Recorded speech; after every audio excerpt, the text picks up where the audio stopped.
Alors 2017 s'annonce vraiment comme un millésime majeur pour Kawasaki, puisque le constructeur japonais dévoile deux nouveautés stratégiques qui visent quasiment les meilleures places du marché chez les motos de plus de 125. Avec tout d'abord cette nouvelle Z650. Alors oubliez le R6N, voici la Z650. Alors pourquoi Kawasaki a changé son appellation? Tout simplement pour assurer une certaine lignée dans la gamme. Z300, Z650, nouvelle Z900 et la Z1000. Regardez l'allure générale de cette moto. D'accord, on a toujours un réservoir bombé un peu comme sur une R6N, mais la moto change vraiment. Elle est beaucoup plus agressive de ligne, avec des angles plus saillants. Le bicylindre vertical de l'ER6N a été adapté à Euro 4 évidemment. Il ne change pas trop en puissance, 65 chevaux, on est toujours un petit peu en dessous de 70 chevaux. Mais il a toujours 65 Nm de couple. En fait, Kawasaki a surtout travaillé la rondeur du moteur à mi-régime et puis le couple à mi-régime pour avoir des réponses plus franches. Et aussi à abaisser la consommation. Mais la partie majeure d'évolution de ce nouveau modèle chez Kawasaki, c'est bien sûr la partie cycle. Alors regardez ce cadre, on le voit très bien ici, en vert. Un cadre en tube d'acier, tubulaire en acier, qui rappelle un peu l'architecture de la fameuse H2. Et puis un nouveau bras oscillant aussi, en acier lui aussi, mais bien travaillé, très joli, pour un peu ressembler à un bras oscillant en aluminium. Et puis l'amortisseur a été déplacé, il n'est plus monté latéralement, il est monté ici sur des biellettes, en position centrale.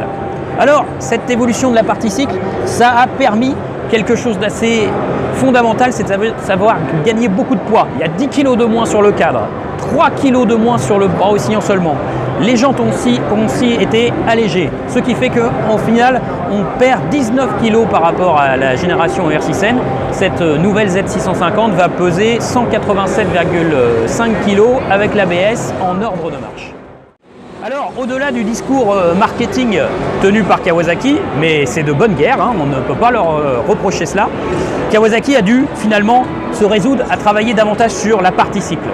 Puisque ce moteur, même s'il est très bon et aujourd'hui pleinement à maturité, il existe en fait depuis 2006 quand même sur le R6N.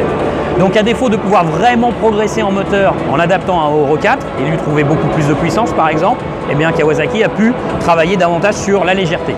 Ce qui fait qu'en définitive, si la moto progresse avant tout, ça va être surtout grâce à l'abaissement du poids général de la moto.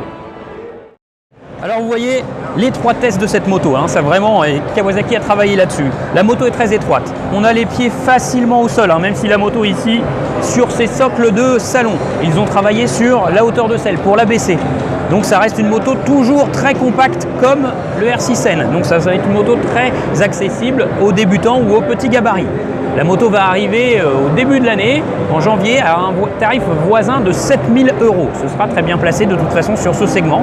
Et pour Kawasaki, c'est stratégique, puisque depuis l'arrivée de la MT-07, le R6N a un peu souffert. Donc là, avec cette nouvelle Z650, Kawasaki veut revenir aux premières places du marché.